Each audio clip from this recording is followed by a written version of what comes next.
Okay. So when we last left Paul, he was being carried up the steps from the court of Gentiles to the barracks in the fortress of Antonia, or Antonia Fortress, however you want to look at it. And as we said, from this point on, Paul is a captive. Either he's a prisoner, either real or literally, right? Literally or figuratively, he's a prisoner from this point forward.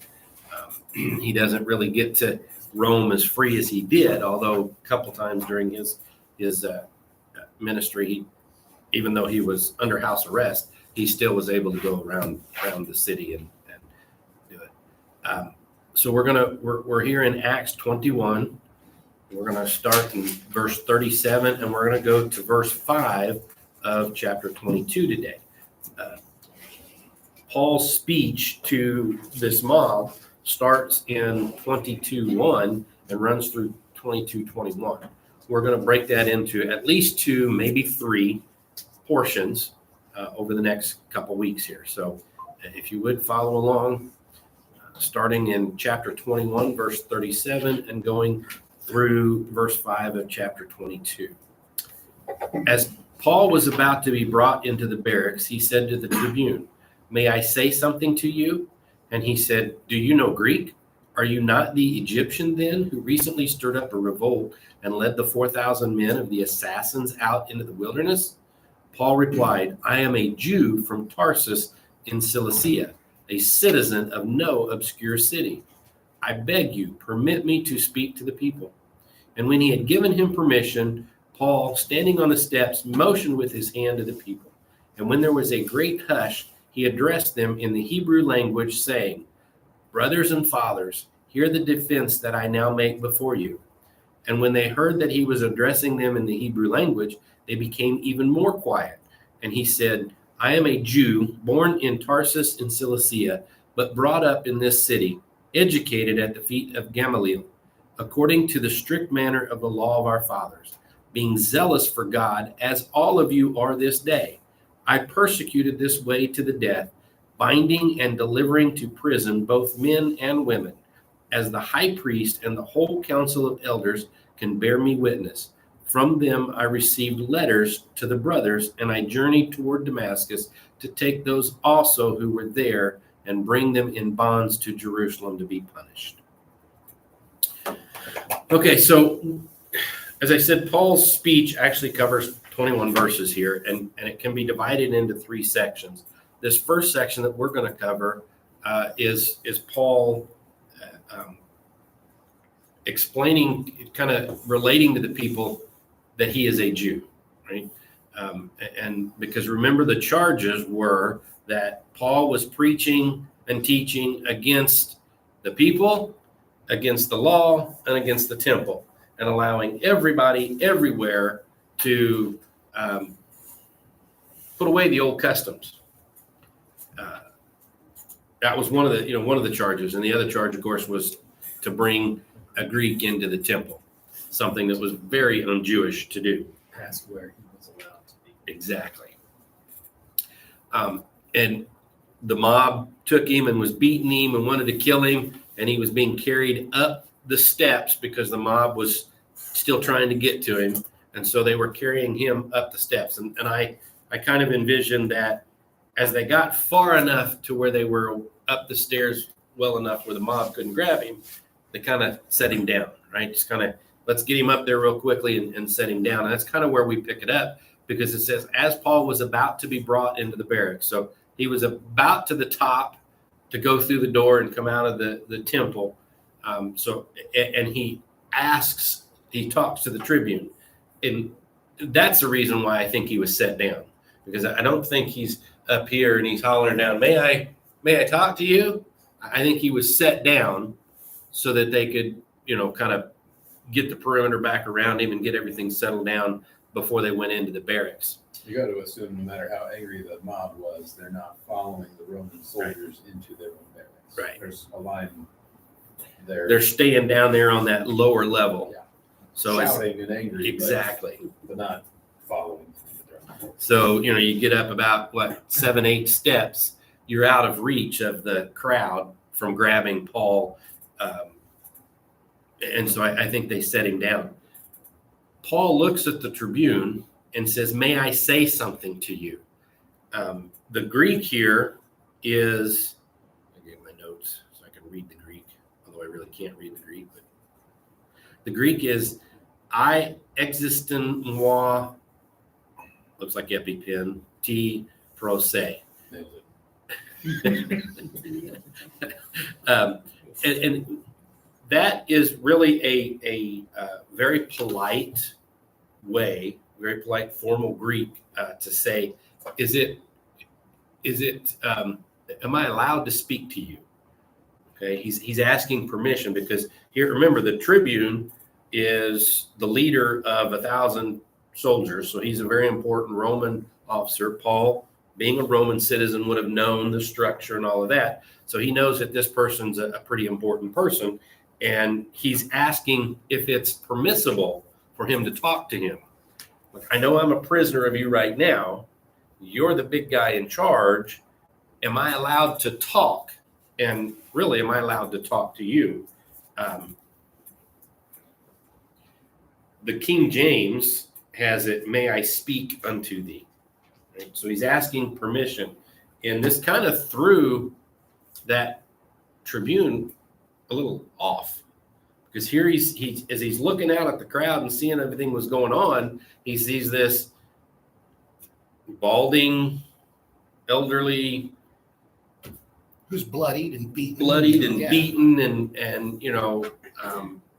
and he's thinking, oh, it's just some kind of rabble rouser that's out there that said something wrong, and the crowd's taking care of him. Or as we see here, he is going to ask him. He kind of equates him to somebody that Josephus had mentioned, but he was kind of startled, and he said, "Do you know Greek?" Again, the King James says, "Canst thou speak? Canst thou speak Greek?" So it's like Paul says, "May I say something? Am I available to talk to you?" And the guy is saying, "Do you speak Greek?" It's, "You speak Greek? Whoa. Really? I wouldn't have thought that looking at you, because of what I'm seeing here, that you're able to speak Greek." And being his head newly shaved because of the purification ritual, the tribune mistook him for an Egyptian that had caused issues prior to this. When he says, "Are you not the Egyptian then who recently stirred up a revolt and led 4,000 men of the assassins out into the wilderness?" I'm going to read from Josephus to kind of lay the groundwork here of why he's asking this. So I'm in Josephus War. It's, depending on if you ever see it, chapter 13, or it's called book 2, and then paragraph 254 is the way it does. Anyway, I'm going to read a couple paragraphs here. It says, "When the country was purged of these, there sprang up another sort of robbers in Jerusalem, which were called Sicarii, who slew men in the daytime and in the midst of the city. This they did chiefly at the festivals, when they mingled themselves among the multitude and concealed daggers under their garments, with which they stabbed those that were their enemies. And when any fell down dead, the murderers became a part of those that had indignation against them, by which means they appeared persons of such reputation that they could by no means be discovered." So what he's saying is, they went into the crowds during the festivals and they concealed their daggers, and they'd come up against a Roman or a sympathizer of the Romans, a Jewish sympathizer of the Romans, and they pull a dagger out and they shank them, right? And then it was done so quickly, they'd hide the dagger and assimilate into the crowd. And while the crowd was trying to figure out what was going on, they are too. They're acting just like the crowd, making it hard for people to see that that was them. So they were very skilled in what they were doing. And of course, this is happening in the festival times, right? What's happening here with Paul and this mob? It's right near Pentecost. So the Romans are on high alert because all of this had been happening. continuing on, it says, the first man who was slain by them was Jonathan the high priest, after whose death many were slain every day, while the fear men were in of being so served was more afflicting than the calamity itself. And while everybody expected death every hour, as men do in war, some men were obliged to look before them and to take notice of their enemies at a great distance. We'll skip up here. There was also another body of wicked men gotten together, not so impure in their actions, but more wicked in their intentions, who laid waste the happy state of the city no less than did these murderers. These were such men as deceived and deluded the people under pretense of divine inspiration, but were for procuring innovations and changes of the government. And these prevailed with the multitude to act like madmen, and went before them into the wilderness, as pretending that God would there show them the signs of liberty. But Felix, who was the procurator, governor, thought this procedure was to be the beginning of a revolt. So he sent some horsemen and footmen, both armed, who destroyed a great number of them. So you have these Sicarii people that are going around during the festivals, shanking people. You had this other group of men that were fomenting rebellion against the Romans. Felix had to send soldiers and put them down. At the same time, Josephus says, but there was an Egyptian false prophet that did the Jews more mischief than the former, for he was a cheat and pretended to be a prophet also, and got together 30,000 men that were deluded by him. These he led round about from the wilderness to the mount, which was called the Mount of Olives, and was ready to break into Jerusalem by force from that place. And if he could but once conquer the Roman garrison and the people, he intended to domineer over them by the assistance of those guards of his that were to break into the city with him. But Felix, who had been out messing with that other group, Josephus didn't say that, I said that. But Felix prevented his attempt and met him with his Roman soldiers, while all the people assisted him in his attack upon them, insomuch that when it came to battle, the Egyptian ran away with a few others, while the greatest part of those were either destroyed or taken alive. So you have all this happening during this time. So there's a very big unrest against the Romans. The Romans are suspicious of anything that's happening and causing issues here. So you can see how all this comes to head with Paul and this riot here in the temple. So when Claudius Lysias, the tribune, sees it all going on and sees Paul with his shaved head being beaten, he thinks that this is probably the Egyptian that disappeared, now coming back to get a whole bunch more people up. And that was his first thought when he saw Paul. When Paul starts speaking Greek, it kind of kept that suspicion because they did speak Greek. It was common that they spoke Greek in Egypt.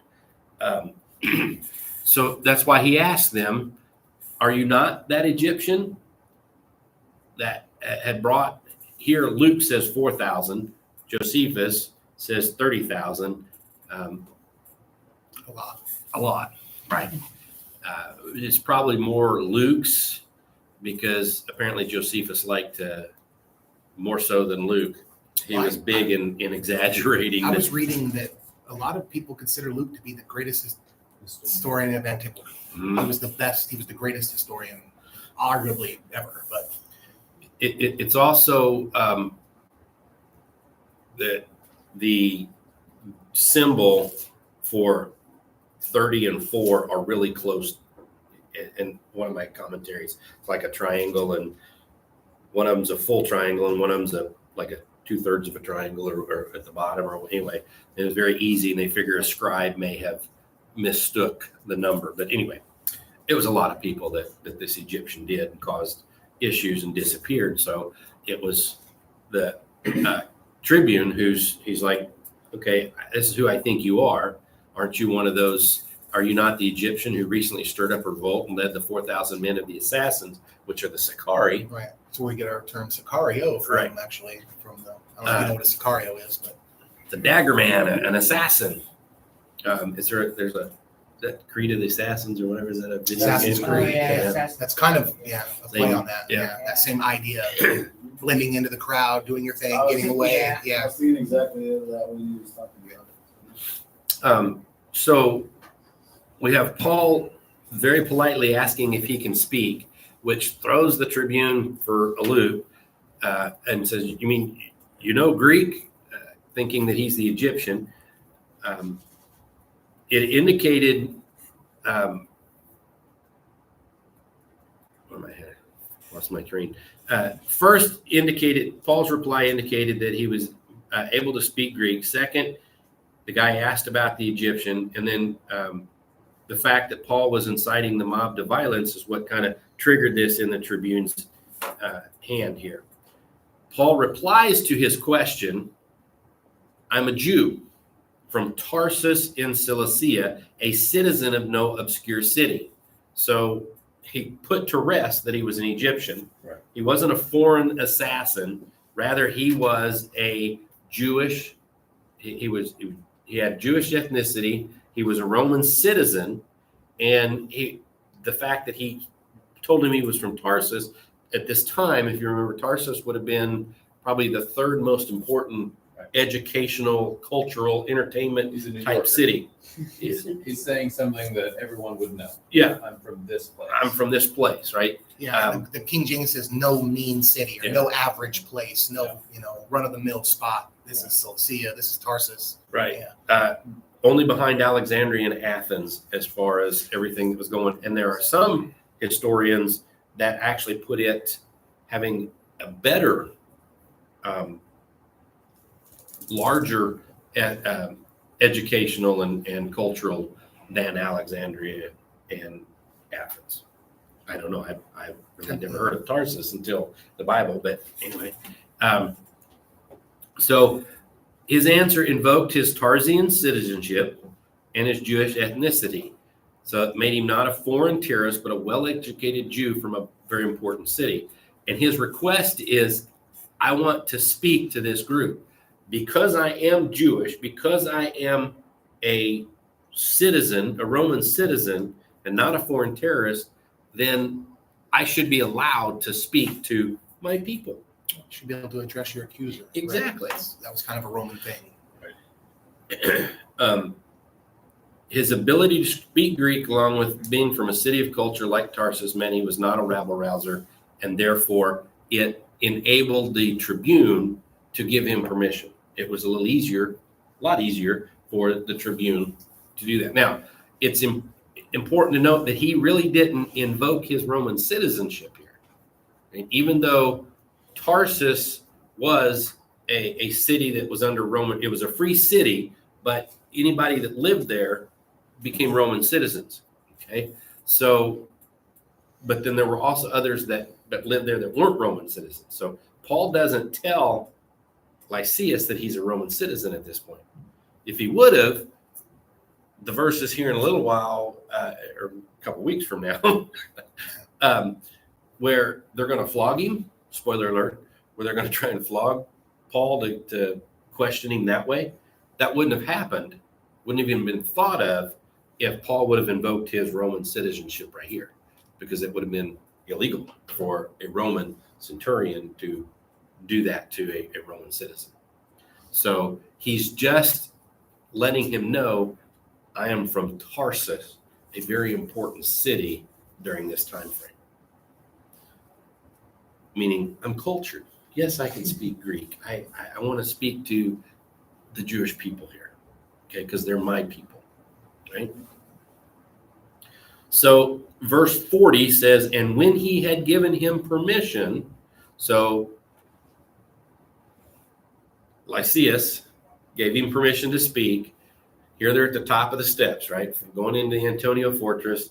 They haven't gone into the barracks, they're at the top. Paul turns around, motions with his hand to the people who are down there screaming and hollering. Oh yeah, And amazingly enough, I'm glad you said that because I think this is a profound movement of the spirit here. exactly.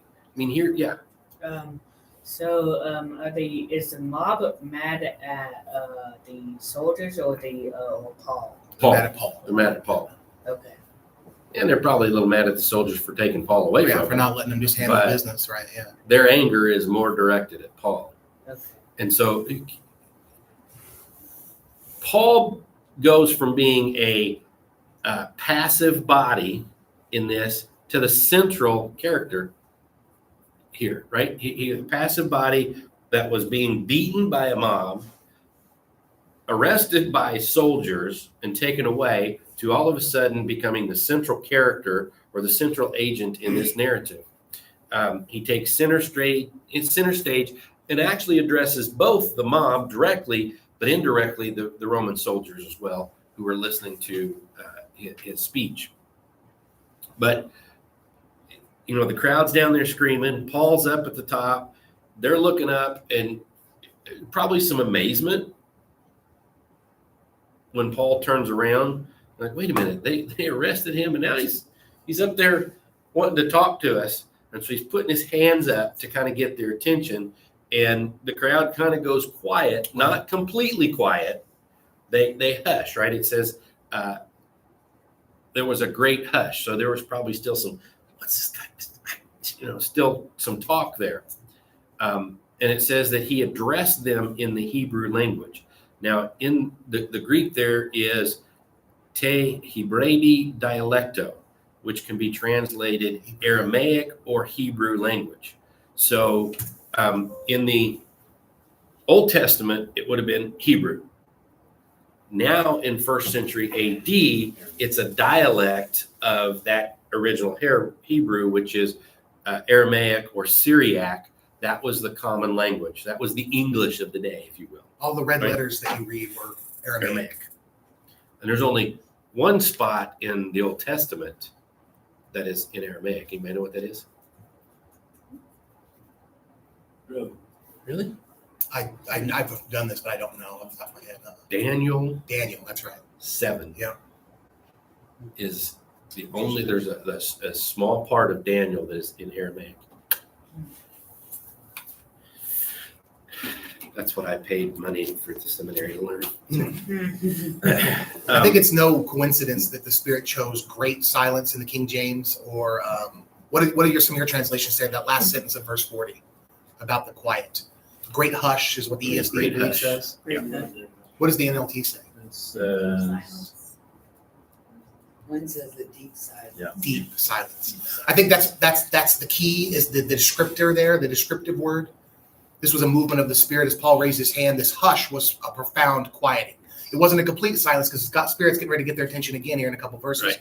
But it went from to, and I'm not likening myself to this moment, but I had a particular moment where I gave the gospel in a very, very noisy area. And when I began to speak, bro, you could hear a pin drop. The Spirit did a thing and quieted the crowd. And it literally, in a place where they told me usually you have to have amplification for people to even hear you speak, we could hear every word you were saying from the front to the back of the room. And I knew that it was something that God had done because I gave a gospel presentation about 5 minutes to this group of people.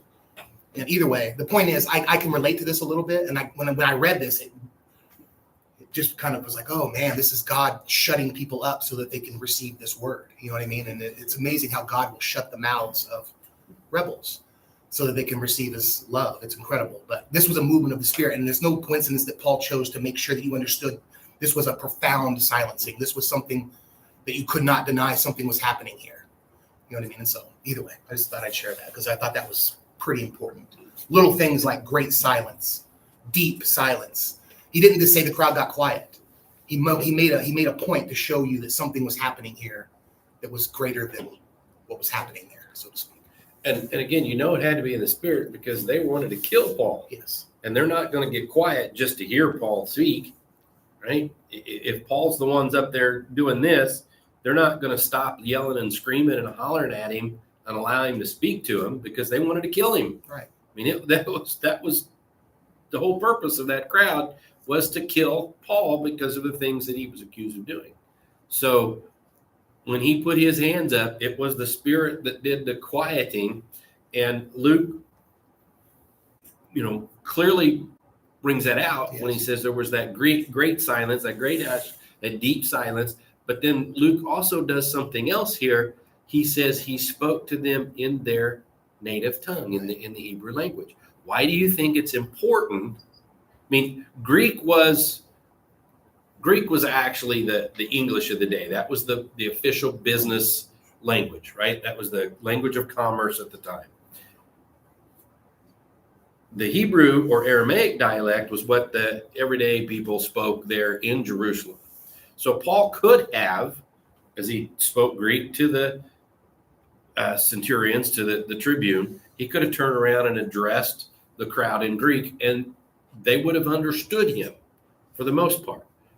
But Luke tells us that he spoke to them in the Hebrew language. So he could show he was one of them. Well, it's kind of the same theme we have with the Nazarite vow and this idea that he's going to appeal to their culture. He's going to appeal to their shared heritage. There are those. It would also make sense that if you're going to bring up intricate points, you would want to use a language that someone would hold more closely to than, because maybe there's things in that language that amplify an effect of what you're saying rather than in a Greek where they use it for commerce and work. Like, I don't know. You can use English with some, Hispanic people, but if you really want to get to them, you probably ought to talk Spanish. That way, because there's different adjectives and amplifiers and tones and stuff. So that's probably, it makes sense that that's what he would use there. We get that whole lost in translation term, and that's exactly what happens. And keep in mind, some of them in the crowd think he may be a foreigner himself, that he may not be a Jew, right? He is being charged with or saying that he's talking against the Jewish people, and no self-respecting Jew would do that. So a lot of people in the crowd don't think he's Jewish. They think he's one of the outlying areas of foreigner coming in here. And so Paul is trying to, remember, the reason for Paul going for that purification was it's something Paul did, but it was also something to prove that he was Jewish, right? And that failed. The mob took him. Now he's got to speak to them more directly. And so one of the best ways to do is to let them know, I can speak your language. And no other foreigner would have learned the Jewish language unless they were Jewish. So Paul, in a form of respect and to show that he was Jewish, speaks to them in their own language. In chapter 22, verses 1 and 2, it says, brothers and fathers, hear the defense that I now make before you. With this opening, Paul accomplishes a couple of things. First of all, he's showing proper respect. Again, because he's speaking their language. But also he's addressing the elders when he says fathers. He's also addressing his contemporaries and his juniors when he says brothers. This is how So it's Stephen a started form. his That's how Stephen started his. That's how Paul Right. or Peter started his speeches. Brothers and fathers, right? Very It's Jewish. It's a Jewish form of respect that Paul is showing them. He has no animosity to them, even though they just beat the crap out of him. He says he would lose his salvation for his people. And if it was up, I would even be willing to be separated from Christ, that my people would come to Jesus. He talks about that in Romans 9. He loves his people. He gains their undivided attention by speaking to them in their own native tongue. Because remember, there was a hush, a great hush. Right? A hush is not complete silence, but kind of a little hush. Lord. Right. And it says, and when they heard that he was addressing them in the Hebrew language, they became even more quiet. So almost total silence probably at this point. He also sets the tone for what he's about to say to them, right? Brothers and fathers, I'm one of you.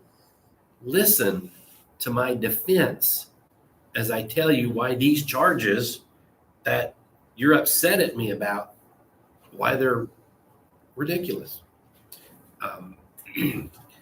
Paul's use of the word apologia here does not mean that he was responding to the charges brought against him by the Asian Jews. Remember, the defense, Paul is going to give a defense here, not of himself, but of his ministry and the gospel, right? He puts himself last. What's important to him is the defense of the gospel. And they're charging him with speaking out against the law and the Jewish people. And he's here to tell them what I did was a mission, a divine mission. And he's going to lay out all of that to them. He's concerned with establishing his full commitment to Judaism. What the Nazirite vow failed, he's now doing a direct approach. And of course, they become eerily silent when they hear him speak in Hebrew, which again underscores his Jewishness, because no foreigner, again, would have learned Hebrew if they weren't Jewish, right? Verses 3-5. I am a Jew, born in Tarsus in Cilicia, but brought up in this city, educated at the feet of Gamaliel, according to the strict manner of the law of our fathers. We'll stop right there. Paul begins his speech by describing his former life, his early life in Judaism. And what he uses here is a fixed biographical formula that is very common during this time, especially in Greek writings. And that's the born, reared, and educated formula. That was very important at this time, right? The city that you were born in, where you were raised, and how you were educated helped your social status. So Paul starts off with saying, I am a Jew born in Tarsus in Cilicia. Okay, this means more to the people. At this point, he emphasizes that I'm a Jew. I was born in Tarsus. The next part where it says, but I was brought up in this city. So while he was an outsider of Jerusalem, he was still a Jew born in an important city that held a lot of Jews, right? So it was kind of a real quick, I am a Jew. I was born in Tarsus. I was brought up here in Jerusalem. So I am one of you, just like all of you that were raised here, okay? Now there's some discrepancy or some scholarly dissension, right, on what that really means. Whenever somebody tells you they were brought up or they were raised somewhere, what kind of a picture does that bring to your mind? What is raised up in Cleveland, Missouri, or raised up in Wyoming? Well, yeah. Okay. Yeah. What? Your influential years. Right. So you can be born anywhere, be there a day and a half, and then move somewhere else. It doesn't necessarily have anything to do with anything but your citizenship. So if I'm born in Montreal, I'm a Canadian citizen. I'm raised in Chicago. Am I going to tell people I'm from Chicago or I'm from Montreal? I'm from Chicago. I was raised there. You're going to say, I was born in Montreal, but I was raised in Chicago. And then I went to school at MIT. Yeah. And so these are my three classifications of here's my bona fides. And so then if I'm in Chicago, despite the fact I'm born in Montreal, I want you to know I'm of this group. I was raised here. Right. I was educated here. I was born here, but I was raised here. I'm one of you. Right. And that's what Paul is telling you here. Now, the discrepancy is we know this is the only place that it mentions that he was trained by Gamaliel. It's the only time Gamaliel This is a big name drop for the crowd. By the way. Big name drop for the crowd. Exactly. And a lot of scholars think that he was born in Tarsus and he came to Jerusalem when he was 12, 13, 14 years old to study. Right. That's when the bar mitzvahs, right? 13. That's when they happen that they become men and the boys would go on to their formal education. So when people think that they study Paul, they think that he was born in Tarsus, he lived there, and then when he was old enough to become educated at the age of 13 or 14, he moved to Jerusalem. I believe with what Paul is saying here, that Paul came a whole lot earlier than that. Because if that was the case, he would have been raised in Tarsus, not I was brought up in Jerusalem. So Paul is telling them, I was born in Tarsus, but I grew up here in Jerusalem. And this seems to be later on, it kind of is proven, because later on we find one of Paul's nephews having been in Jerusalem the whole time. So it kind of thinks that his whole family came to Jerusalem when he was young, and he was raised and grew up in Jerusalem. And then at that point, he got to be under the feet of Gamaliel. That's kind of the way I bring that up, or think of that. The Greek is a really long ana, and it's one word, anatheramenos, about this long. But that denotes that he was raised from a child to an adult there in Jerusalem. So from the time he was born, the family relocated to Jerusalem and probably became somewhat influential, because not just everybody got to study at the feet of Gamaliel. No. Yeah. You had to have some kind of, your family had to have some influence for that to happen. Didn't you remember Paul talking about how he excelled above his peers in the study and the zealous things for God? This is when that was taking place. He was elevating himself to a position of an incredibly gifted theologian. I mean, we have Gamaliel being arguably the greatest Jewish theologian, but I would argue that Paul is the greatest theologian that ever lived, because he received his Messiah. And so he had the missing part that Gamaliel couldn't quite grasp. But yeah, Gamaliel was a profound teacher of the law. If you were to study under him, it would be likened to an MIT degree, or a doctorate from Harvard or something. It was the pinnacle of Jewish education. Yes. There were two other men that were considered his contemporaries or his rivals, but he was considered to be the greatest of all of them. And again, you were not able to study under him if you did not have some kind of influence, right? I mean, we jokingly talk today about people buying their way into here or whatever because of their family's influence. That's kind of what happened with Paul. For him to be able to study under Gamaliel, his family had to have some form of influence to be able to say, hey, take our son and allow him to study under you, right? There was a waiting list, and Paul got in, right? I guess that's those top name preschools now that there's like month-long waiting list to get kids in. Well, with Hebrews, it was school choice. Basically, it was, you picked. Remember when Jesus says, you did not choose me, but I chose you? Because that flew in the face of Jewish tradition, because the students would pick where they wanted to go study, so to speak. You would go choose the teacher that you wanted to sit under. But if you wanted to sit under Gamaliel, you had to be some sort of student. That was an AP class. Does that make sense? Yeah. You had your regular classes, and then you had Gamaliel's teachings. You know what I mean? And if you were able to get into that group, you were an exceptional student. And I mean, it was a very strict. Gamaliel was a Pharisee. Yes. And, Of Pharisees. And that the training that he gave was very strict. Remember, the Pharisees were the law group. They weren't the priests. The Sadducees were the priests, believed only in the Torah. The Pharisees had the Torah and the law, and they were very strict in all of that.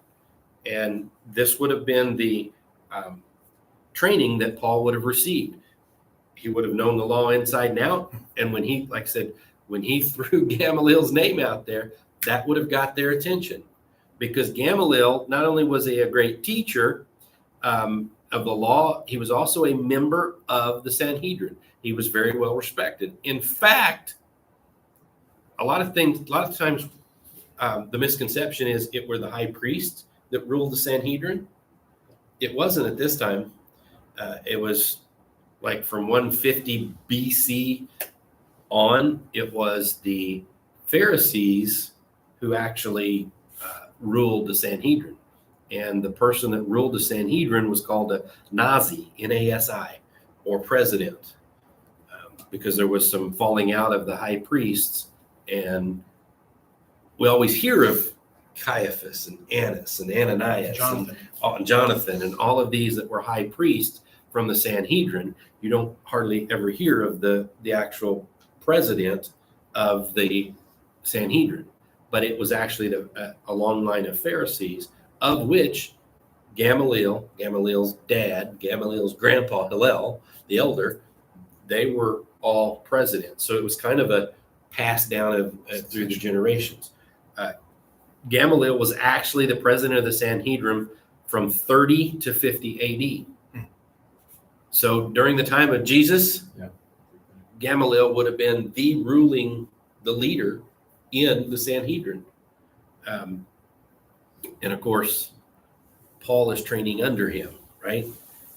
So Paul probably himself was a junior member of the Sanhedrin, or and I think we've talked about this when we originally talked about Sanhedrin, but if you ever see Congress and a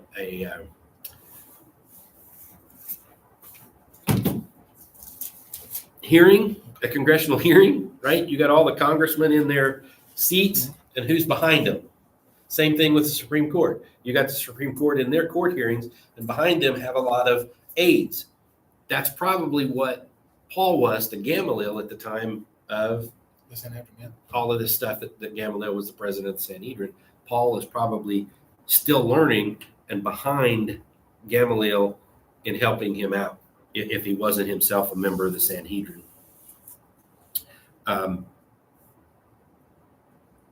So what Paul is saying here, the fact that he was born in Tarsus, raised in Jerusalem, educated by Gamaliel, was proving to them that his theological roots were essentially in Palestinian Judaism, not diaspora Judaism, meaning not Hellenistic. I'm not a Greek who converted to Jew. I am a Jew from the beginning. Right. And I was raised here in the Holy City. Right.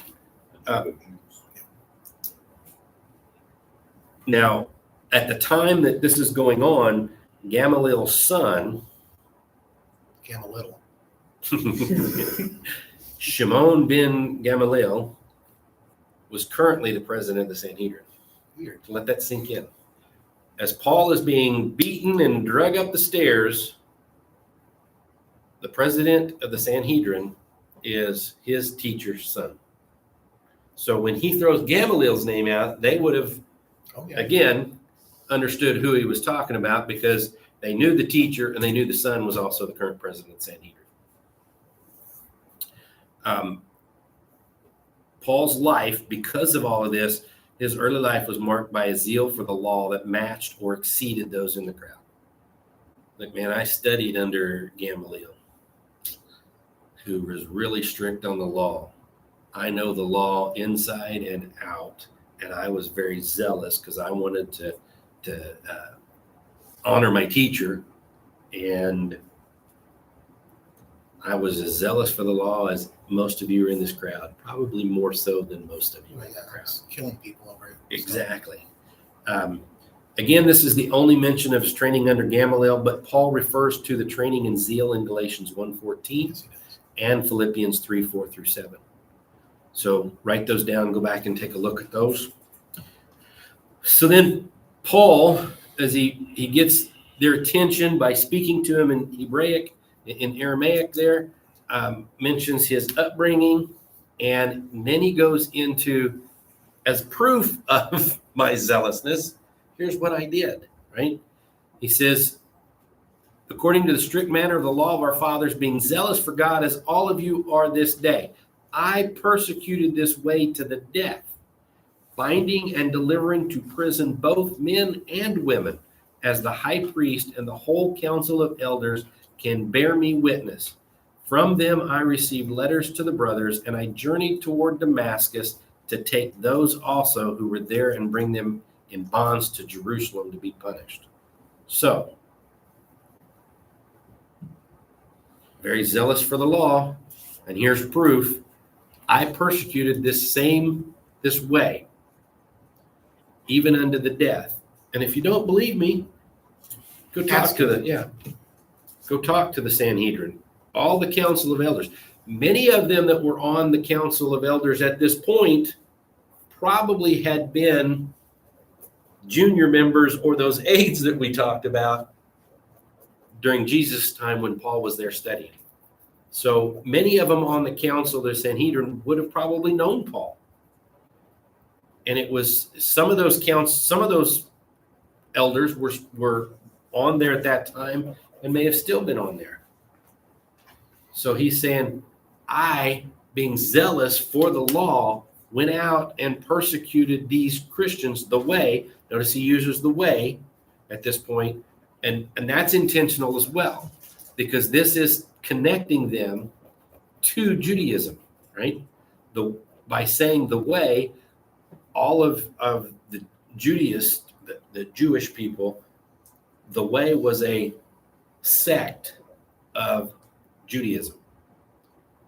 Okay, much like you have different sects of the religions today, right? You got Baptist, everybody lump Baptist. Well, you got Southern Baptist and regular Baptist and Northern Baptist and all of this. They're different divisions, if you will. Shia, Sunni, and Houthi, and Yeah. all these different. And that's what the way was considered to be. In fact, remember the Romans attested to that fact multiple times during Paul's imprisonments by saying, oh, this is just a disagreement within your own religion. So by saying, I persecuted the way, Paul is connecting this with Judaism. It's not some foreign cult. It's a form of Judaism that is looking at the Messiah and realizing the Messiah is actually. It is Judaism. Right. Yeah. You were going to say something? No.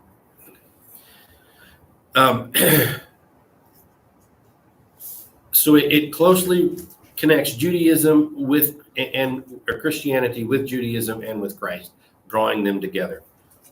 Paul's description of his persecution of the church was very graphic, meant to showcase his zealousness for God.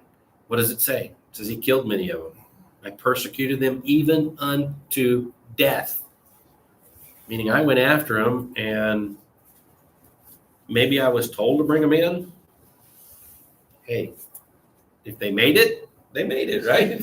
I mean, it was wanted dead or alive type of a scenario. And the old saying, wanted dead or alive, better off dead, right?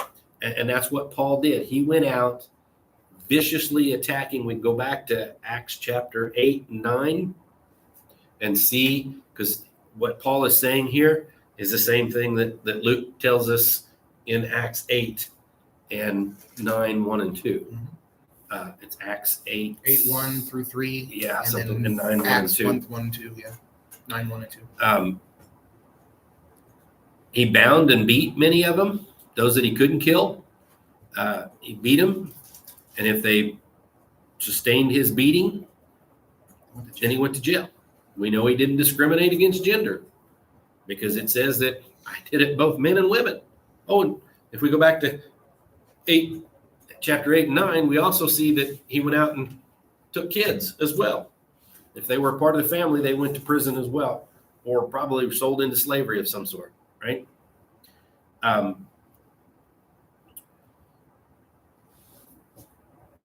Paul finishes a portion of his speech by stating whose authority he did those things, right? I went out, I persecuted the way to death, I beat him, I bound him.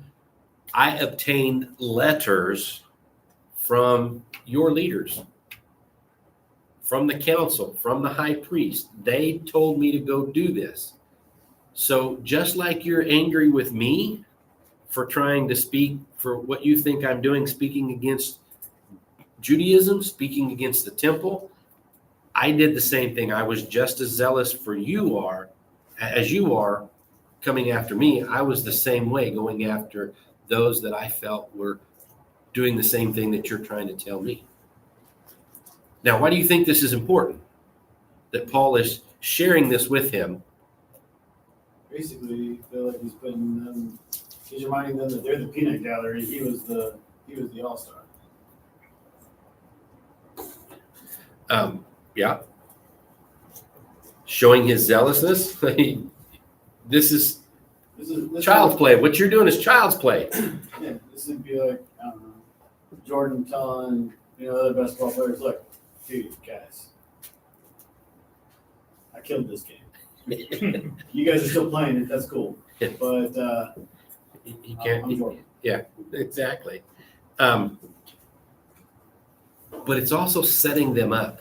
More importantly, I think it's setting them up for what he's getting ready to tell them here in the next verses. Because if he was the all-star of you guys going after people that were breaking off, the fact that he's using his conversion to attack their view of him as a traitor. It's kind of like, if we're using a sports analogy there, it's kind of like, man, I was the Raider of Raiders. I was the top dog in the Los Angeles, Oakland Raiders. But I saw the light and became a Kansas City Chief. Amen. This is what Paul is setting them up for, right? Because next week, we're going to get to the second section of Paul's speech where he talks about his conversion. Right. I think this is, I can liken this to I've been in your shoes situation. A lot of times when you're giving a gospel and you've gone through something, or you used to believe a certain thing and someone else still holds to that, you can say, I've been where you've been. I believed that. I believed it to the extent that I lived like this, but I've seen the light. God did a thing, and let me explain to you who the Messiah is and how you've missed him. So it was this idea of I can relate to you. When like with Marsha, I use her when people are struggling with divorce, I send them to Marsha. Why? Because she's been through a terrible time of that and has come through on the other side better for it. So she can relate. And she can say, I was where you were and I made the same mistakes you were making. But once I learned, I was able to make the adjustment, or so to speak. And this is kind of what's going on with Paul, saying, look, I understand why you feel that way. I used to feel that way to the point where I was so zealous I was killing these people. I'm one of them now. Let me explain to you the truth of the gospel. So it's this idea of I've been through it. I can hold your hand and I can relate with empathy and sympathy where you're at. Let me tell you who Jesus is. That's kind of how I see this. That's exactly how it's playing out here.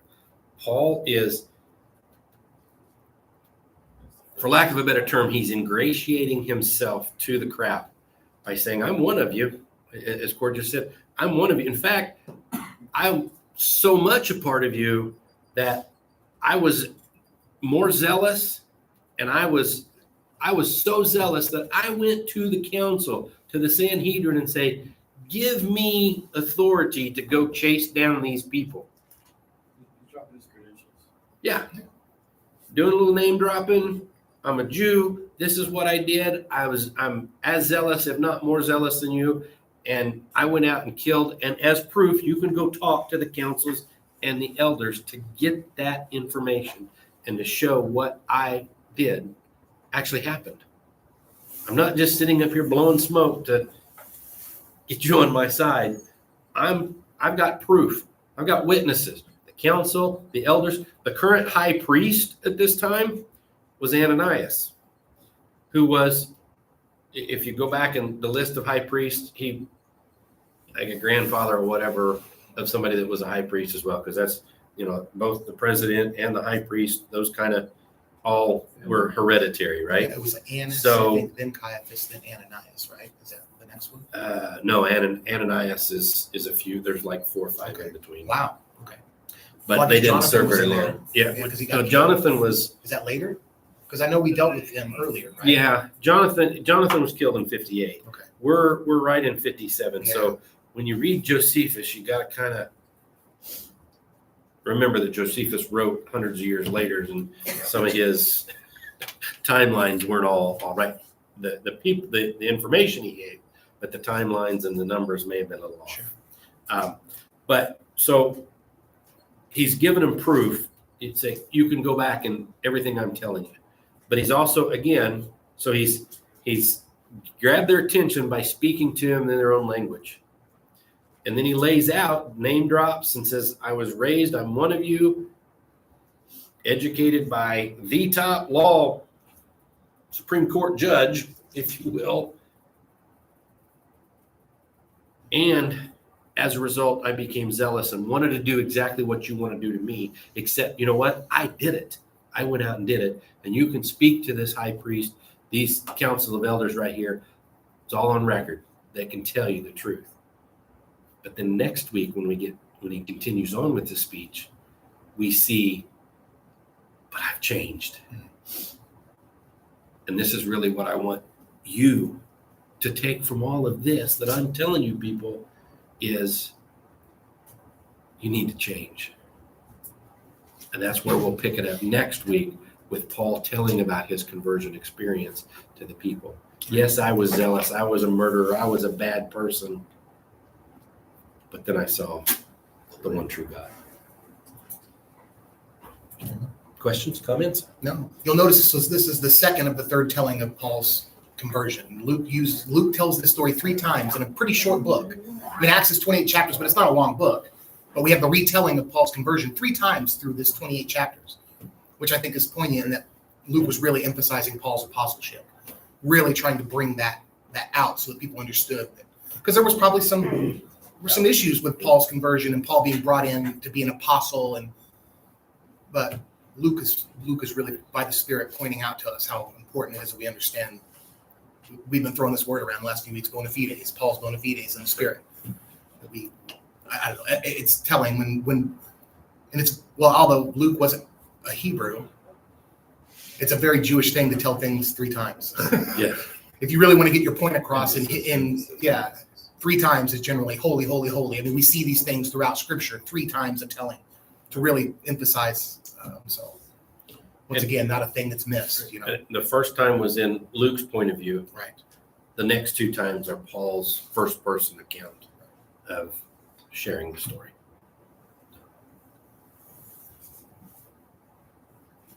Let's close in prayer. Father, we just come to you and we give you praise, Father, for these words that you've given us, this book, Father, this love letter that you've given to us to help us to understand. Lord, we just thank you and we praise you. And I pray that these words would fall on these hearts and minds here today, and that they would be encouraged to dig deeper, Father, to do some other studies and to draw out the things that we've talked about here. Lord, I just ask that you be with us this week as we go through our daily lives. May we be a witness to you, Father. May we shine your light for others to see and point others to you, Lord. I pray that you would be with us as we go into the service today. Open our hearts and minds to your words and your message, Lord. May we worship you and give you all the praise and the glory, for it's in your name. Amen. Amen.